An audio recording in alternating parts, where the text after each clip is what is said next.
versículo de número 10.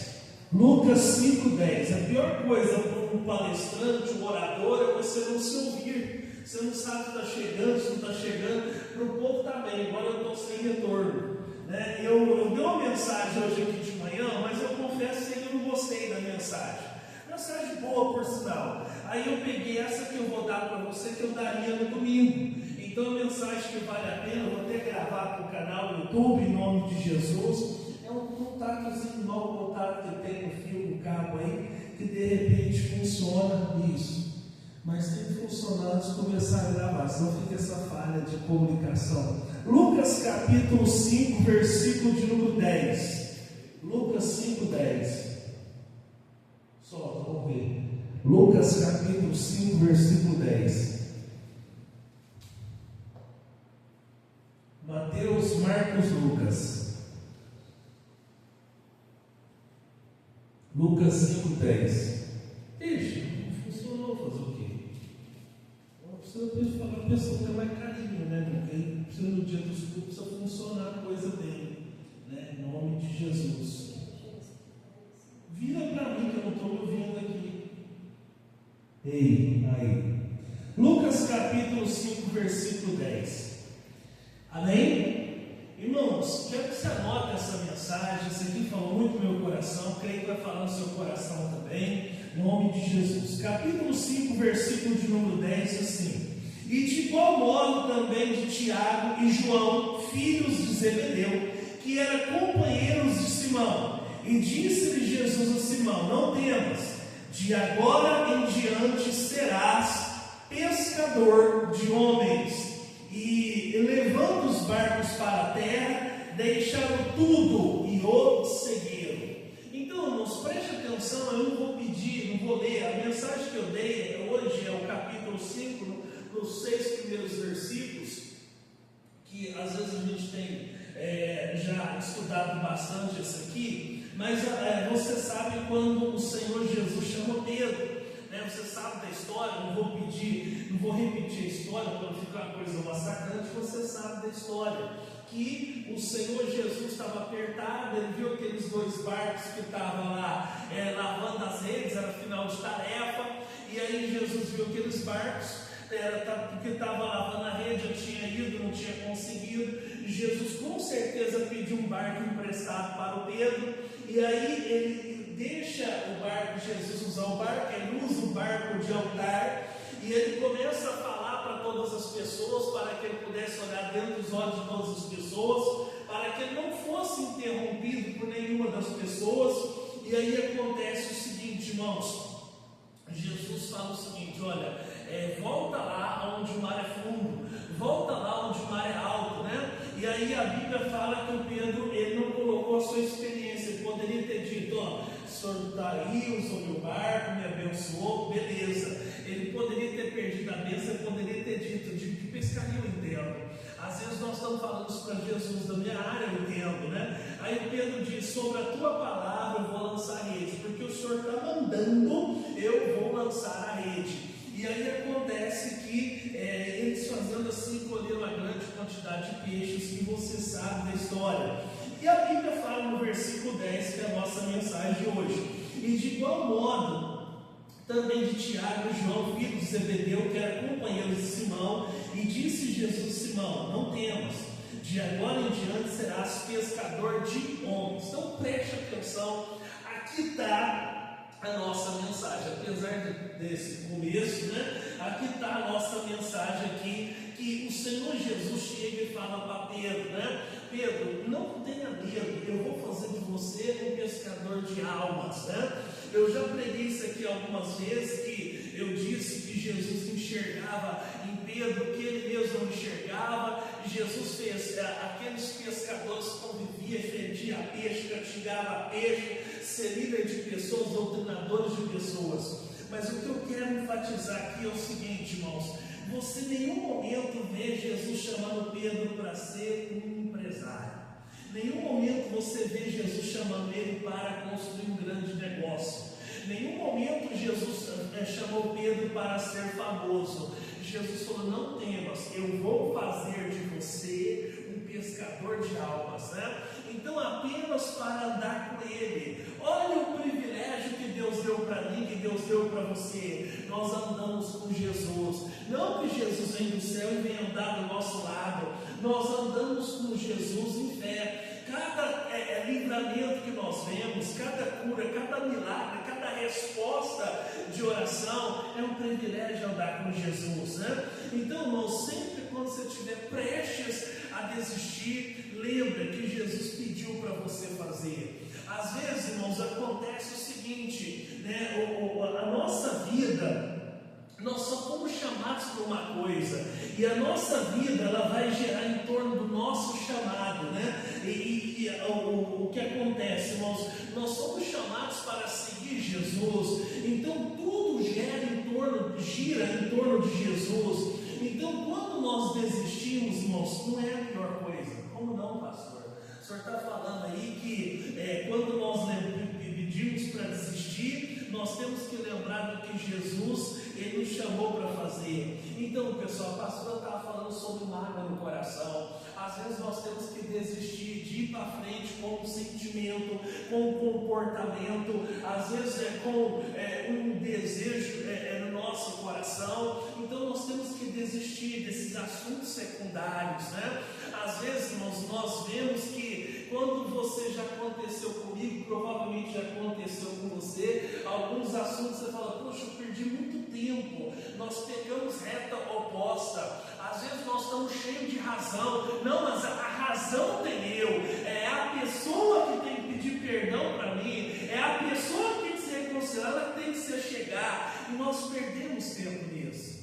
Jesus, irmãos, não chamou Pedro para ser famoso, repito, para construir grandes negócios, chamou ele para ser seguidor. Irmãos, o que Deus está dando para você, o que Deus está fazendo você experimentar, o que você está desfrutando, irmãos, é consequência do que Ele chamou você para fazer. Irmãos, nós temos que estar, enquanto nós não entendermos o que nós fomos chamados, nós vamos capengar na vida, né? Então acontece o seguinte, nós nos acabamos atarefados com muita coisa, e às vezes nós estamos fazendo coisa que Jesus não nos chamou para fazer. É claro que com o serviço, né? Com o chamado vem alguns serviços, mas às vezes nós estamos atarefando demais, então com muitas coisas, muita tarefa, então a rotina ela está destruindo a intensidade. Hoje eu estava meditando, irmãos, eu estava lembrando de quando eu estava noivo da minha esposa. Poxa vida, o único dia que eu via ela era na segunda-feira. Ela já era pastora, eu também, ela tinha a igreja dela, eu tinha a minha.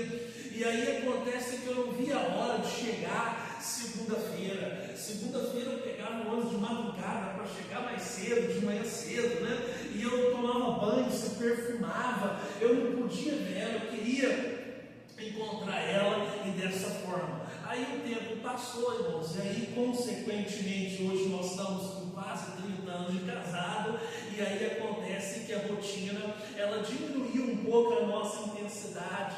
Há quem diga, pastor, o senhor envelheceu, né? Então acontece o seguinte, isso não poderia, não deveria, né? A rotina está destruindo a intensidade. Então, pessoal, é a mesma coisa que acontece com o Senhor Jesus. Às vezes você fala, não vejo a hora, eu vou lá na igreja, Deus vai falar comigo. Hoje às vezes o pastor está pregando, a pessoa está tirando cutícula da unha, ou a pessoa está de cabeça baixa, ou ela fala que a hora que vai acabar isso, eu quero ir embora, né? Nós esquecemos por que a igreja ela existe. A igreja ela existe, irmãos, não é para ter todas as respostas. A igreja ela existe, irmãos, ela foi instituída por Jesus, não é para responder todas as perguntas, né? Nós estamos na igreja para adorar a Deus, para adorar o Senhor, para buscar a Deus em nome de Jesus. Como nós estamos no começo ainda desse ano, eu sempre ofereço, irmãos, uma estratégia da seguinte forma: se você ler 3 capítulos todo dia, em um ano você vai ter lido a Bíblia toda. Coloca para nós Hebreus capítulo 4, versículo 12. Olha o que diz aqui, Hebreus 4, 12. Coloca aí, Hebreus 4, 12. Diz assim, ó, porque a palavra de Deus ela é viva e eficaz. Há aquela discussão, tem pessoas que falam, não, a Bíblia contém a palavra de Deus. A Bíblia é a palavra de Deus. Se contém ou se é, a Bíblia diz que ela é viva e é eficaz. Eficaz, irmãos, é que ela não sobra e nem falta, ela é precisa, ela é mais penetrante do que qualquer espada de 2 gumes, e penetra até a divisão da alma e do espírito e das juntas e medulas. Então, recentemente, em uma década para cá, nós temos, na verdade tem mais de uma década, né? Foi em 86 que teve negócio lá um estudo sobre genética, né, sobre a questão do clone, né, do DNA, e aí acontece que fez até fabricar aquela ovelha Dolly, né? Se você puxar pela internet, você vai ver sobre isso aí. Nós tivemos mais conhecimento da profundidade do que a palavra de Deus já explicava aqui, das juntas e medulas, né? Hoje é possível, irmãos, né, tirar a pessoa, ela é doadora de medula óssea. Às vezes você come uma carne, por exemplo, que tem osso, e quando cozinha essa carne, aquele nervinho, aquela carninha que tem dentro do osso, aquilo é medula. Então a palavra de Deus, ela separa juntas e medulas, ela divide a alma e o espírito. Tem pessoas que estão na igreja e fazem uma salada até hoje, ela não sabe o que é alma, o que é espírito, para ela é tudo uma coisa só. Não, o ser humano, irmãos, ele é um espírito, embora no corpo, ele possui a sua alma, o seu intelecto, a sua inteligência, né? Então, na verdade, você que é casca. O corpo, pessoal, a Bíblia fala que ele é o pó e o pó voltará. É o espírito que volta para Deus. Então a palavra de Deus, irmãos, é assim. Quando você está lendo a Bíblia, deixa ela estudar você. Como assim, pastor? Eu não entendi. Deixa a Bíblia estudar você. Então ela é precisa, ela vai saber o que está faltando na sua vida, o que precisa ser acrescentado, o que está sobrando na sua vida. Deus vai mostrar para você, né? Então a Bíblia fala, e é apta para discernir os pensamentos e intenções do coração. Deus sabe o que você está pensando agora, Deus sabe a intenção. Às vezes, irmão, nós somos atrasados, o ser humano é limitado no tempo e no espaço. Por exemplo, às vezes nós questionamos, por que é que o fulano fez isso? Né? O fulano fez isso, eu reprovo a atitude dele. Nós só temos conhecimento depois que a pessoa fez, que a pessoa agiu, a ação da pessoa. Mas o nosso conhecimento nós só teremos se a pessoa falar qual foi a intenção dela ter feito tal ato. Né? Às vezes você discorda da pessoa e quando ela fala a intenção, você concorda com a pessoa, ou às vezes você discorda da pessoa depois que você sabe da intenção. Então a palavra de Deus, ela é apta para isso. Você está entendendo? Então se coloca você no lugar de Pedro, irmãos. Você não foi Jesus, ele não tem obrigação de garantir nada para você, a não ser o que ele prometeu na sua palavra. A Bíblia fala que ele vigia sobre a palavra dele para que ela se cumpra, né? Jeremias 1,12, coloca aí Jeremias 1,12, será que é Jeremias 1,12? Que fala que ele vigia sobre a palavra dele para que ela se cumpra. Coloca aí para nós, Jeremias. Isso, essa aqui, e disse-me o Senhor, viste bem, porque eu velo sobre a minha palavra para cumprir. Coloca o 11, que Deus pergunta para ele o que ele viu. Ainda veio a minha palavra do Senhor dizendo, o que é que vês, Jeremias? E eu disse, eu vejo uma árvore, uma vara de amendoeira. Então ele viu alguma coisa, uma vara de amendoeira. Aí Deus fala para ele no versículo 12, viste bem, porque eu velo sobre a minha palavra para cumprir. Como eu disse, nós somos limitados no tempo e no espaço, nós temos que dormir, temos que descansar, nós envelhecemos, nós morremos. Deus, ele não dorme, não cansa, não descansa. Deus está 24 horas vigiando para que o que ele falou com você vai cumprir, para que o que ele prometeu vai cumprir na sua vida. A Bíblia diz, ele não é bom para que minta, nem filho bom para que se arrependa. Ele diria e não cumpriria, ou ele agiria e não o falaria. Deus, ele é Senhor. Então quando você começa a ler a Bíblia, pessoal, se você é uma pessoa que você precisa de provisão, você vai ver que a Bíblia tem muita provisão de Deus.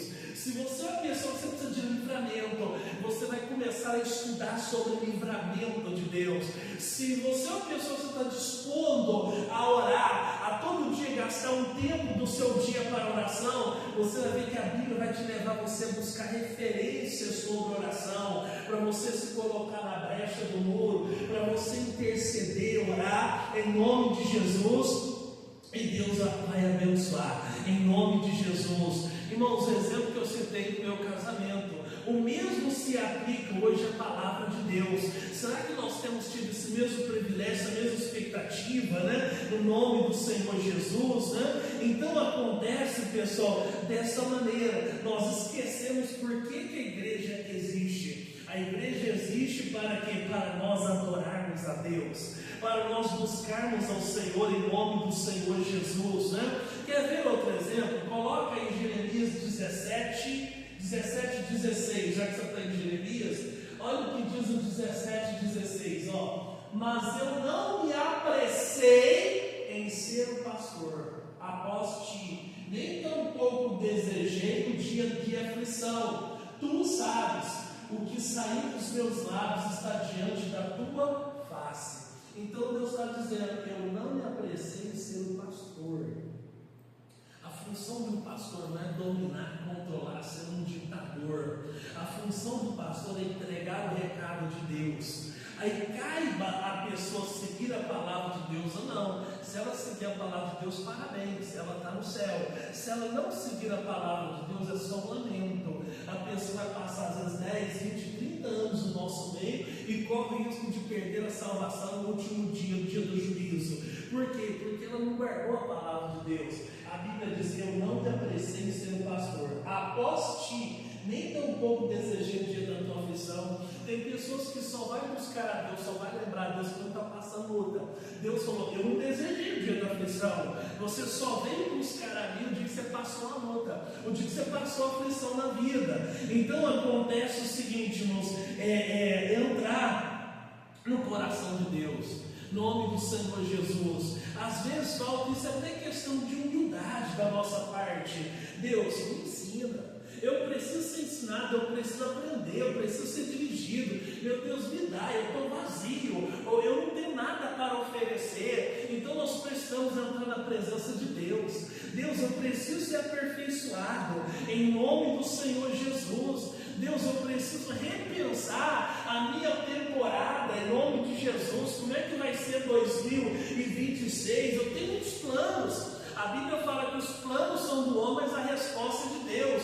Só vai acontecer, só vai realizar se tiver na vontade do Senhor. Ah, pastor, eu tenho um plano de mudar, de abrir empresa, de chutar o pau da barraca e aquela coisa toda. Mas será que é o plano de Deus para a sua vida? Jesus só foi a simplicidade das coisas de Deus.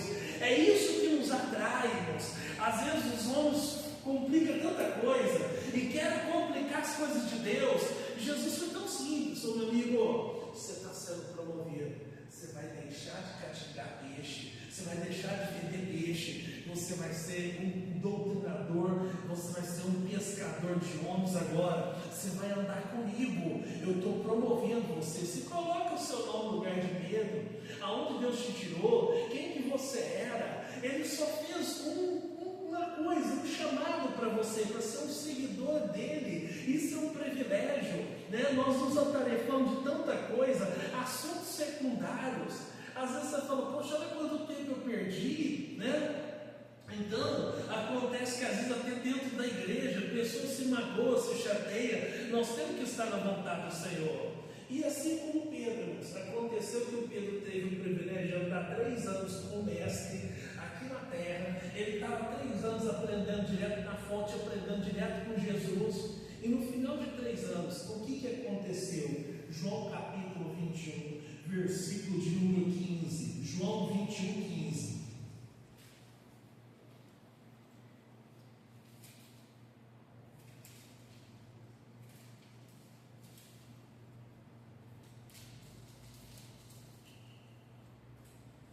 Às vezes a pessoa fala: eu vou para a igreja, e às vezes a gente vê até pela internet a pessoa, né, ela fala mal de um certo ministério. Tem também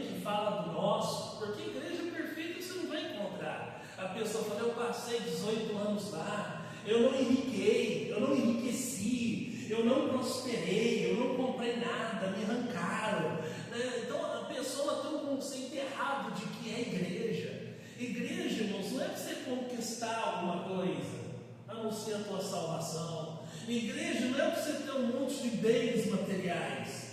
Irmãos, não que Deus não possa dar, Deus dá. Isso é consequência, pessoal. O alvo principal é seguir o Senhor Jesus. Irmãos, é você ter esse privilégio na tua vida, em nome de Jesus. A pessoa fala, eu vou lá no culto, por quê? Porque eu vendo um catálogo, um produto, eu entrego lá o catálogo para as pessoas, eu ofereço o meu produto que eu vendo para as pessoas, eu passo lá que eu sou um bom moço, que eu sou empresário, que eu sou rico. O conceito de igreja não é esse, irmãos.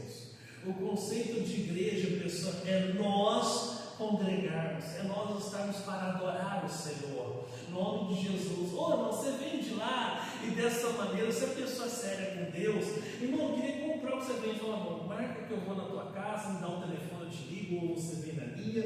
Aqui igreja não é para ser isso, aqui não é para ter esse tipo de conversa. Olha o que diz o João capítulo 21, versículo de número 15.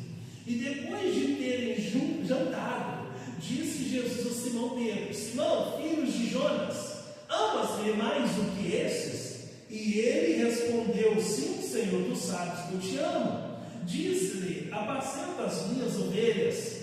Tornou a dizer-lhe segunda vez: Simão, filho de Jonas, amas-me? Disse-lhe: sim, Senhor, tu sabes que eu te amo. Disse-lhe: apacenta as minhas ovelhas. Disse-lhe terceira vez: Simão, filho de Jonas, amas-me? Simão entristeceu-se por ter lhe dito terceira vez: amas-me? E disse: Senhor, tu sabes tudo, tu sabes que eu te amo. Jesus disse: apacenta as minhas ovelhas. Então olha só, irmãos, você sabe aqui da história, 3 dias depois que Jesus ele é morto, né? Ele ressuscita, 3 dias depois o Pedro fala: eu vou pescar. E aí, irmãos, a Bíblia fala que ele leva mais 7 pessoas com ele. Então a influência dele leva mais alguém com ele. Não é pecado, irmãos, você, por exemplo, na nossa cidade tem pesca e pague, que é vontade, né? E aí não é pecado você gostar de pescaria. Eu sempre, quando prego essa mensagem, eu falo: é pecado você gostar da antiga vida que você tinha antes. Se a pessoa, por exemplo, ela tinha um vício de fumar, ela conta com certo saudosismo, né? Ela fala assim: eu fumava cartela por dia, né? A pessoa que, se ela bebia, ela fala como se fosse até um entusiasmo, fosse até uma vantagem. Eu bebia uma caixa de cerveja por dia, né? A pessoa fala isso. Eu tinha 2, 3 namoradas, né? Então acontece o seguinte: a pessoa tinha que ter vergonha. É sinal que ela não se converteu ainda. Ela não tem vergonha do lixo que era antes. E sabe o que é, pessoal? Às vezes o filho do bebum, ele tem vontade de comer uma paçoquinha, um doce, por exemplo. O bebum nunca tem dinheiro, pessoal. Mas acontece o seguinte: o demônio sustenta o vício dele. Tem uns colegas que falam: hoje eu não vou beber porque eu não tenho dinheiro. Ele passa do outro lado da rua, o cara do lado de cá chama: ô fulano, vem tomar uma comigo e eu pago. Né? Então você vê o seguinte, pessoal: será que a pessoa se converteu se ela tem prazer nisso? De contar a sua vida, né? Então, eu estou testemunhando, pastor. Se quer testemunhar para a pessoa se aproximar de Jesus, amém, amém. Chegou um rapaz na minha igreja, já tem alguns anos. Ele falou: pastor, eu queria dar um testemunho da tua igreja. Eu falei: olha, vem no culto aí, irmão, vai ser um prazer, né? Faz o seguinte: a hora que eu der a palavra, eu abro ali uns 2, 3 minutinhos para as pessoas contarem, as pessoas que foram abençoadas. Não, pastor, o meu testemunho vai no mínimo uns 40 minutos. Eu falei: se o seu vai 40, o meu vai 2 horas, irmãos. O meu vai 2 horas. O que ele queria, irmãos, era palanque. Ele queria era palanque. Aí ele começa a dizer: olha, pastor, dos 27 estados eu conheço 18 andando a pé. Eu era andarilho, morador de rua. Eu falei: que bom, irmãos. E hoje? Você tem um carro, pelo menos? Não, mas eu estou pregando evangelho. Eu vivo pregando evangelho nas igrejas. O que ele queria, às vezes, era um trocado. E ele viu que ele não ia conseguir comer Você está entendendo? Então acontece o seguinte, irmãos: Jesus, você sabe da história, eles passam lá, não pega nada, eles enxergam, não sabia que era Jesus, enxergam lá em terra firme e perguntam: vocês têm alguma coisa aí para comer? Isso ali, nossa, não pegamos nada. Jesus falou: joga do lado direito. E aí, quando eles jogaram do lado direito, já não podia mais puxar a rede pelo peso. Tinha 153 grandes peixes, além dos pequenos. Aí disseram: Pedro, é o Senhor. Pedro põe roupa e pula dentro d'água e sai nadando e vai encontrar com Jesus. E aí, quando Jesus pergunta, aqui está a charada da situação, pessoal. Quando Jesus pergunta para ele: ô Pedro, você me ama, apacenta os meus ovelhos, ama mais do que é esse? Em outras palavras, Jesus volta a fazer a pergunta para ele: você lembra do que eu chamei você para fazer? Você lembra que você queria ser útil para mim? Você, quando começou, você só queria falar: eu só quero fazer a obra, eu só quero ganhar almas. Aí o tempo vai passando, nós nos tornamos aquelas pessoas que não gostam de ser tocadas. Não gosto que põe em mim, não gosto disso, não gosto daquilo. Nós estamos escolhendo lugares, estamos escolhendo posições. Irmãos, Jesus pergunta: você ama mais do que esses? Jesus não falava de peixe. Jesus não falava de peixe. Você ama mais do que a carreira que você tem? Você ama Jesus mais do que a sua família? Esses dias eu estava falando com a minha esposa aqui, Deus tocou no meu coração, no caso de alguém da minha equipe. Eu falei: se essa pessoa tem esse comportamento assim, Jesus pode levar o marido dela embora, porque não quer dividir com a obra. Foi ou não foi? A gente estava falando sobre isso. Então acontece o seguinte, pessoal: você ama mais do que a boa reputação? Pastor, olha, a obreira Angelita é um doce, um amor, um doce de cor, todo mundo gosta dela. Será que ela ama Jesus mais do que esse apego que as pessoas têm para ela? E se houver um rechaço, as pessoas vão se apegar a ela, será que ela vai gostar? Eu lembro que tem uma cidade que eu cresci, aqui no estado de São Paulo, já estava na obra. Tinha um rapaz que ele tinha um demônio. Ele era o seguinte: as pessoas, ele andava no centro da cidade, as pessoas mexiam com ele e xingavam palavrão. Olha que coisa que ele tinha, pessoal. Aí um dia que as pessoas não conheciam ele, não mexiam com ele na rua, ele ficou doente. Ficou doente. Por quê? Porque o problema que ele tinha, pessoal, era o seguinte: ele se sentia útil, as pessoas mexendo com ele, as pessoas rindo da cara dele, zombando dele. Então, irmão, será que você ama Jesus, mais do que ser amado por todos? Mais do que ser bem sucedido nos negócios? Se Deus tirar o seu cônjuge, você vai continuar amando Jesus? Se Deus tirar o que você tem, você vai continuar amando o Senhor Jesus? É como se Jesus tivesse, depois de 3 anos: Pedro, você saiu do caminho, volta. Você está muito longe, volta, Pedro, volta. Está na hora de você voltar. Dessa maneira, se ama Jesus mais do que a carreira profissional. Imagina você, irmãos, eu lembro quando os meus filhos eram pequenos e eles andam de vaca magra, Acontece que parece que a gente é até saudoso, Você fala: o pastor hoje está saudosinho assim.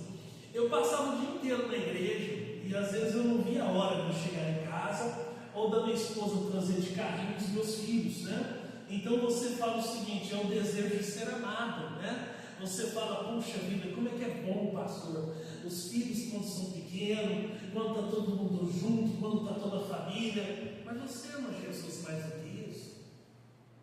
Eu tenho uma senhora que ela me confidenciou o seguinte: eu sempre chamava: irmãos, vamos fazer um grupo de evangelismo, quem pode ajudar a gente a evangelizar? Ela falava: não posso, porque não dá, porque não sei o que, empresa, tinha empresa dela, enfim. Aí teve um final de ano que ela foi passar o Natal lá no sítio.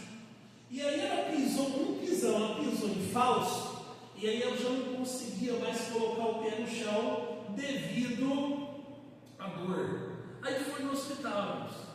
Quando ela chega no hospital, acontece o seguinte: O enfermeiro que tira a radiografia, ele tirou. Só que o médico não estava, porque era dia de Natal. Aí o enfermeiro falou: não posso liberar a senhora, porque ele tem que dar assinatura aqui no negócio do raio-x, tem que liberar. Aí beleza, ela passa o Natal no hospital. Aí depois o médico chega no outro dia de manhã cedo. Só que quando o médico chega, acontece que ele tem que atender uma ocorrência de acidente. Ele vai priorizar quem precisa primeiro. Depois que ele atende esse acidente, me parece que chegou outro, ele demorou a chegar. Ele falou assim: ó, a senhora tem que, só quebrou o tornozelo, tem que engessar. Aí, irmãos, acontece o seguinte, resumindo a história, irmãos, ela falou assim: pastor, eu passei Natal e dia de ano lá no hospital sozinho. Eu vi que todo o dinheiro que eu tenho não vale nada nessa hora. Você quer ver uma hora que você vê o valor da vida? É quando você está cuidando de um doente, irmãos. Às vezes, irmãos, você dorme na cadeira de fio, dorme sentado lá cuidando de um paciente. Chega alguém e fala: olha, você não almoçou? Não, eu não como qualquer coisa. Às vezes você está lá com a roupa do corpo, às vezes você está lá até sem escovar dente. Mas você está lá e fala: eu quero cumprir um propósito, eu quero cuidar do meu familiar, do meu parente, no último adeus. Então, pessoal, Jesus estava dizendo: você ama mais do que esses, né? Do que Deus já te deu. Pessoal, se Deus não te der mais nada na vida, Ele já te deu bastante coisa, não deu? Você fala: louvado seja Deus, pastor, eu estou vivo, eu tenho saúde, eu estou comendo, né? Se você perder tudo, irmão, você vai continuar amando Deus, né? Então, pessoal, vai fazer o que eu pedi você para fazer. Foi isso que eu estava falando para Pedro. Pedro, você fez tanta coisa. Então, na primeira vez que eu encontrei com você no caminho, você lembra? Eu quero que você volta o caminho de volta. Encontre o seu caminho de volta. É o reencontro. Irmãos, eu, quando garoto, entrei na igreja, nem sabia, pessoal, que eu ia receber uma ajuda de custo. Eu passei lá 2 anos e pouco, quase 3 anos, sem ter nada. A motivação nossa era servir o Senhor, era fazer a obra de Deus. E 30 e poucos anos na frente, irmãos, a motivação tem que ser a mesma, em nome do Senhor Jesus. Eu coloquei um propósito no meu coração: para mim, dinheiro é papel colorido, irmãos. O segredo do crescimento da obra de Deus não é esse. Não é esse, não, pessoal. É colocar a gente para dentro, em nome do Senhor Jesus. Porque se eu estou cuidando das almas, das ovelhas de Jesus, Ele vai cuidar do resto. Se você está cuidando da obra de Deus, deixa que Ele cuida do resto. Ele chamou Pedro para fazer uma coisa só. Ele chamou você para fazer uma coisa só. E agora Ele está dizendo: Pedro, você se perdeu, meu amado. Você está fazendo a coisa que eu chamei você para fazer? Chamei você para amar o Senhor. Pastor, mas tem tanto escândalo, tem tanta coisa no meio de igreja. E vai ter mais, irmãos. Jesus disse que é necessário que venham os escândalos para manifestar os verdadeiros. E Jesus disse: ai daquele porque o escândalo vier. Coitado de quem o escândalo vier. É como eu costumo dizer às vezes para o meu filho 02. Ele falou: mas fulano fez isso, ciclano fez aquilo, fulano está lendo, fulano ciclano estava. O que não pode é você. É você que não pode. Por quê? Porque é salvação individual. Nós não temos que se medir para quem está embaixo. Nós temos que se medir pela palavra de Deus, em nome de Jesus. Volta lá em Lucas 5:10. Eu já vou terminar por aqui. Eu creio que Deus falou no seu coração, em nome de Jesus. Lucas capítulo 5, versículo 10. De igual modo também de Tiago, João, filho de Zebedeu, que era companheiro de Simão, e disse Jesus a Simão: não temas, de agora em diante serás pescador de almas. De agora em diante você será meu seguidor. De agora em diante eu chamei você para fazer uma única coisa, e a sua vida vai girar em torno do seu chamado. Então ele falou sobre isso, irmãos. A mesma coisa é comigo e com você. Você foi chamado para me seguir. Então, se Deus deu para você condições financeiras, carro, casa, família, empresa, uma vida abastada, família abençoada, louvado seja Deus. Mas você tem que continuar amando o Senhor. não pelo que você tem, pelo que Deus é. Se você perder tudo, você vai continuar amando o Senhor. Eu tenho visto alguns colegas nossos que até me marcou, que ficaram viúvos e continuam sendo pastor. Teve um que a sua esposa faleceu no sábado, véspera de Santa Ceia. Ele falou: pessoal, se você quiser me ver, vou estar no altar, vou estar pregando. Depois do culto vai ser o sepultamento. E glória a Deus, ele deu, ele tomou. Bendito seja o nome do Senhor. Foi o que o Jó disse: eu vou continuar amando o Senhor.